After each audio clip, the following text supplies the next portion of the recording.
It's a great pleasure to be doing this in Edinburgh, as it were.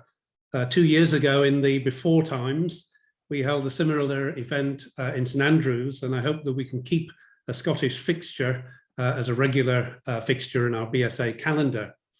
Even more than that, however, I hope that any future event will be in person, after which we can share a glass and continue conversation. Virtual events have their advantages, however. When I last checked this event, we had over 300 people registered, probably from all over Europe and the UK. So I plan to give a short selective summary of BSA activities in 2020 and the first few months of 2021, with a hint of things to come, BSA Future. For those of you who want a fuller account of BSA Past, there is a recording of our annual meeting lecture held in early February in the BSA's video archive, together with the excellent accompanying lecture by our Vice Chair, Professor Robin Osborne. My presentation here is merely a foretaste for David Lewis's that follows.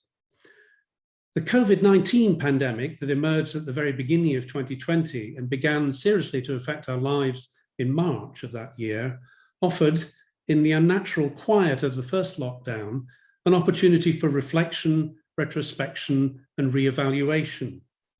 Reflection and retrospection on the BSA's long history in Greece, and re-evaluation of the ways in which we carry out our activities.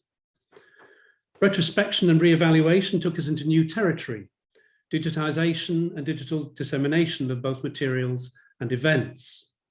During the first lockdown, we explored the earliest years of the BSA's existence with Hidden Histories, 2 short video series shared via social media and available in our video archive. The first focused on Richard Claverhouse-Jebb, Professor of Greek in Glasgow, an early advocate for the establishment of the BSA. The second on Emily Penrose and 2 other women who also lived in the director's residence, Mary Gardner and Ellen Bosanquet. Although a bit of fun during the anxious days of the first lockdown, Hidden Histories helped us to test our digital capabilities and highlighted the important resources that our archive contains for social and disciplinary history. We launched our digital collections platform in 2019 to make publicly available a rich collection in Athens, but the lockdown spurred us to both to accelerate existing plans and to identify more materials to make available. Many collections were made available in 2020 to 21, most accompanied by a blog post highlighting an aspect of each. A new possibility offered by digitization was the virtual unification of the archives of the BSA's early excavations at Mycenae, physically located in both Cambridge and Athens. Originally targeted at a physical launch marking the centenary of those excavations in April 2020, that event was postponed and the digital materials went live in June. Last month, a virtual exhibition went live on the BSA website. Its topic, A Piece of Nature, Arts and Crafts, Perceptions of Nature and the Byzantine Monument. Created for the 53rd Spring Symposium of Byzantine Studies, Nature and the Environment, planned by the late Dr. Ruth Macreathys, the exhibition is based on Dr. Dimitra Kutula's keynote presentation at the symposium, which was dedicated to Ruth's memory. We hope soon also to have more materials available from John Pendlebury's archive to mark his death 80 years ago. By late summer 2020, travel restrictions allowed visitors to reach Athens, and the assistant director took advantage to have a blitz on completing digital documentation of the BSA's study collection, with a view to making it public when possible through digital collections. The small team of volunteers worked at computers spaced throughout the premises, observing all COVID-19 hygiene measures, and generated some 60 gigabytes of high-quality digital data. The study collection inventory is now complete, a real milestone. Another late summer initiative was a small quarantine art exhibition organized by 3 participants in the 2019 undergraduate summer course. The main exhibition was, appropriately enough, online, but a selection of works was on display over 2 weekends at the BSA in Athens. An uplifting initiative and a strong indication of the affection inspired by the BSA's undergraduate course, which will turn 50 next year. Sadly, neither that course nor any of our other courses could be offered in 2020, We are still deciding how we'll manage in 2021, but have plans in place for virtual equivalents. Conventional publications continued, of course, both our print journals and Archaeology in Greece Online, our collaboration with the École Française d'Athènes, now containing over 11,500 entries. 2020 saw a further volume of our in-house supplementary series, Coffee Revisited by Sarah Wallace, while Byzantium, Venice and the Medieval Adriatic, edited by Magdalena Skoblar, the second in our CUP series, just appeared, the fruits of a joint BSA British School at Rome project. Further supplementary volumes and volumes in our Modern Greek and Byzantine Studies series, published by Routledge, are nearing the production line. 24th of February 2020 was the last date on which we held an in-person event in Athens, a book launch joint with the Royal Asiatic Society of a volume documenting the earliest Ottoman tax register of the Peloponnese, while our last in-person event in London on the 4th of March was an exclusive preview of the National Geographic Cosmote TV documentary on Keros, the mystery of the broken idols. That film premiered in October in Greece after a second documentary made by the Greek national broadcaster, ERT, had already been broadcast in July, The Enigma of Keros, to Enigma tis Keru.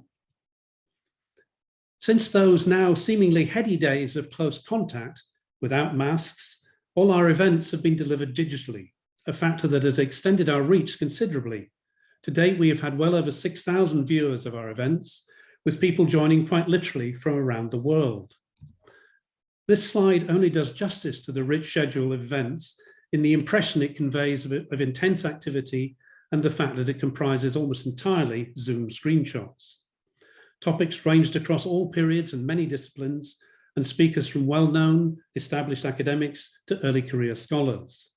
I only make note of two new series, Athens, targeted at early stage researchers, a collaboration between the assistant directors of the BSA and the American School, and a seminar series on modern Greek politics in collaboration with the Greek Politics Specialist Group, co-organized by Drs. Lambrini Rory and Irini Karamouzi, both former BSA Early Career Fellowship holders.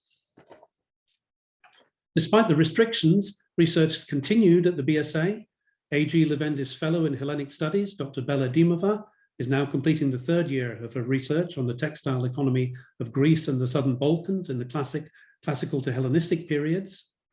BSA Arts bursary holder Saima Tariq spent May to August with us researching Konstantinos Oxiadis and his important role as the master planner of Pakistan's new capital, Islamabad. The last year's Macmillan Rodvolt student, Dr. Kari Sortel, explored non-citizen commemoration in classical Greece, while Tulsi Parikh, last year's Richard Bradford McConnell student, worked on completing and submitting her doctoral thesis on the material of polytheism in archaic Greece. Carrie and Tulsi were joined by Dr. Ellen Finn, funded by a 2-year postdoctoral award from the Leverhulme Foundation to research moving, making, meaning manuports in the archaeology of the Bronze Age Aegean. And we're delighted to have with us as students, as we quaintly call our research fellows at the BSA, to have us with this year, Dr. Rossana Valenti and Matteo Randazzo, both of course from Edinburgh. Archaeology normally forms a significant part of the BSA's activities, but the intricate logistics of assembling teams in the field, often from multiple countries, proved too risky in the unusual summer of 2020. The BSA had only plans for 2 fieldwork projects, an excavation and underwater survey at the eastern edge of the site of Bronze Age Palekastro in East Crete, and the multi-period archaeological survey on the island of Chios. These projects roll forward to this year when, if all goes smoothly with permits, funding and travel, they will join new excavation projects at Neolithic Tumba Seron, at late antique Katochoria on Naxos, and Karfi at the Bronze Age Iron Age transition high up in East Central Crete, plus another multi-period survey project in Western Samos. Other projects were already in study mode, which, while seemingly less exciting than active fieldwork, represents a crucial stage of any project in turning raw fieldwork data into a coherent format suitable for dissemination to a wider audience, academic and otherwise. In the case of Kutrulu Magula the Kutralumagula project, study produced a major surprise.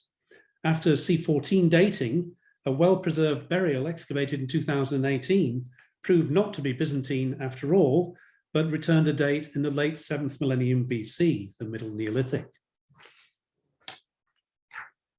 Although no fieldwork took place, communication with colleagues in the Ministry of Culture and Sports continued remotely, and as always, the BSA expresses its gratitude to colleagues there for their support and collaboration in very trying times. Mr. Yorgos Didaskalou, Secretary General of the Ministry, Dr. Polixeni Adam Valeni, Director General of Antiquities, and Dr. Elena Kunduri, Director of Prehistoric and Classical Antiquities, as well as numerous others in the Ministry and those in charge of the relevant efforts of antiquities. We also recognize the generous financial support from a wide range of bodies and individuals that sustains our projects in the field. In February 2020, an audience at the British Academy listened to the Fitch Laboratory Director, Dr. Evangelia Kyriadzi, review the work of the Fitch over the previous decade as the lab approaches its 50th birthday in 2024. Despite the pandemic, the Fitch has continued its work, a year of lonely lab work with masks and physical distancing, but also of vibrant online discussions, meetings, lectures, and seminars, as well as progress on those important publications. Even the WDXRF spectrometer continued, monitored remotely by Noemi Müller, the Fitch's scientific research officer. There isn't time to summarize all the Fitch's work, and I refer you again to my fuller presentation in the February annual meeting lecture referred to earlier. But I do wish to emphasize two key aspects of the lab's work and achievements, namely collaboration and training early stage researchers, through which we continue to invest in the future of our field in Europe and beyond, as this map vividly demonstrates. The BSA is a participant through the Fitch in two new collaboration networks just underway. The first, PLACE, a 3.9 million euro consortium, aims to train the next generation of archaeological scientists in the interdisciplinary study of pre-modern plasters and ceramics from the Eastern Mediterranean. The second, an international research network for portable XRF users around the Mediterranean, focuses on designing and producing kits of reference materials to ensure interlaboratory comparability and collaboration in this expanding field. Last year was a grim one for the BSA, not for reasons other than the pandemic. The BSA lost a number of good friends, staunch supporters, and former officers. In the first category, we mourn the loss of Davina Huxley, wife of George Huxley, and editor of Cretan Quests, a volume that marked 100 years of BSA work on Crete. Mati Egon Xila founded the Greek Archaeology Committee UK in 1986, since when it has enabled many Greek students to undertake postgraduate study in the UK, many of whom surround her here in the picture taken on an occasion at the BSA, to which she was both a friend and a regular visitor. And last year also saw the passing of Dr. Ian Jenkins, an exceptional mind and a generous and open-minded scholar, long-term curator at the British Museum, and recently on the BSA's council. The BSA also lost three figures who were involved in its activities over many years. Hugh Sackett passed on in April last year, former student of the BSA and assistant director. He is rightly well known and respected for his archaeological work, spanning much of the second half of the 20th century in Attica, Euboea, Evia, and Crete. Jim Coulton, well known, of course, in Edinburgh, left us last August, another much respected and valued colleague with a supreme understanding of Greek architecture. He also had associations with the Australian Archaeological Institute in Athens and our sister British International Research Institute, the British Institute at Ankara. Sinclair Hood lived to see the fruits of his labours on the mason marks of Knossos, but sadly passed away in January, a few days before his 104th birthday. A former assistant director and director, his career at the BSA reaches back to the immediately post-war years when he worked on Chios, pictured here, with Michael Ventris, although he was a lifelong skeptic about the decipherment of Linear B, which perhaps offers another echo with Edinburgh.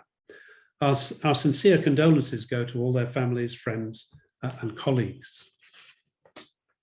I don't wish to end on a somber note, however, and I turn to the future and to celebrations. Sinclair Hood's passing reminds us of the significance of Knossos for the BSA. He will be remembered not only for his contribution to the archaeology of the site, but also to the BSA's physical presence there in the form of the Knossos Stratigraphical Museum, the Strat, as it is familiarly known, which was his initiative to provide a suitable place to house the archaeological collection stretching back to the time of Arthur Evans's first excavations. The BSA now has ambitious plans to rebuild the Strat, which have been approved by the Heraklion Ephorate and await final approval by the Planning Authority. Our fundraising campaign has proceeded relatively quietly so far, given the constraints of the pandemic, but we nevertheless have pledges of funding or funding in place of around 400,000. We call this project Knossos 2025, and we're delighted that the best-selling novelist and avid Cretophile, Victoria Hislop, has agreed to be its patron. We anticipate a much more public campaign when in-person events are once again feasible, both in the UK and in Greece. 2021 is, of course, a year of celebration for Greece, the BSA's host country, marking the bicentenary of the events that led to the creation of the modern nation state.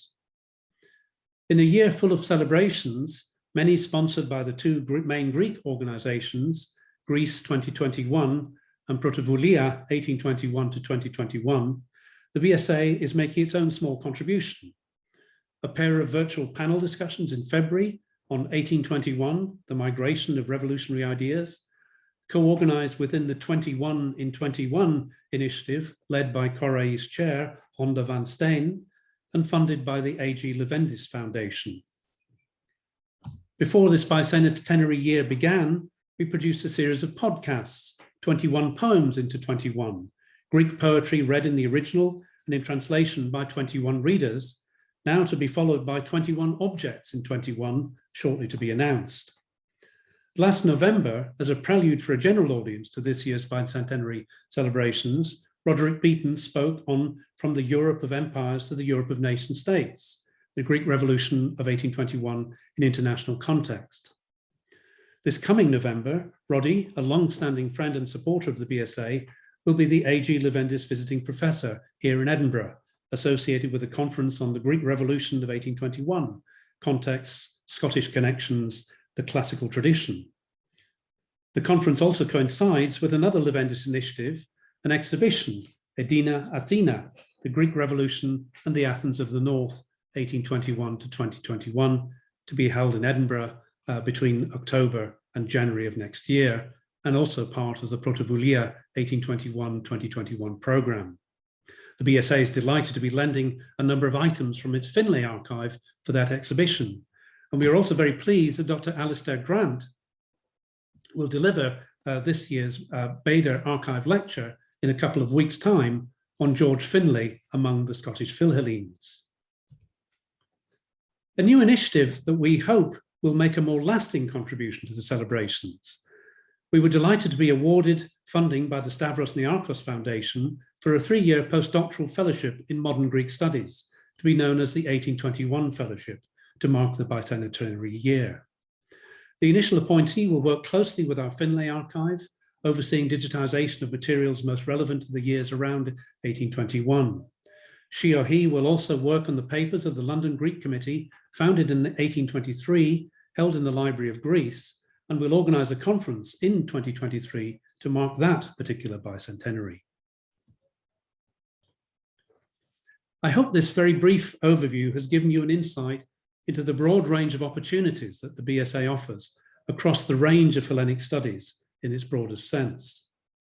From courses for undergraduates and postgraduates and academics and teachers, through early stage research opportunities with our studentships or postdoctoral fellowships, short-term research and travel awards in the form of bursaries or our early career and visiting fellow posts, participation in BSA-sponsored fieldwork projects, or simply the opportunity to stay in our Athens or Knossos premises to take advantage of the outstanding library and research resources available there. I also point out that the BSA is one of 8 BIRI, British International Research Institutes, partially supported by funding made available through the British Academy. The BIRI are looking to cooperate more in research and offer the opportunity to create research links across Europe, North and East Africa, Western Asia, as far as Iran. In closing, I want to add that without its staff, the BSA would simply not function. And so I take this opportunity to thank all BSA staff in Athens, Knossos, and London for all they've done for the BSA more than ever in this challenging year. It's absolutely true that without them, the programme summarised here would simply not have been possible. And I also thank all of you who have supported us financially through regular or one-off donations, large or small, during a year that has been challenging for us, as it has been for the whole of humanity. Your generosity has allowed us to maintain our key activities, and we're most grateful to you all. And on that positive note, and with every hope that you'll remain in touch with us, and the next time we meet, it will be in person, I thank you for your attention. Stay safe and stay well.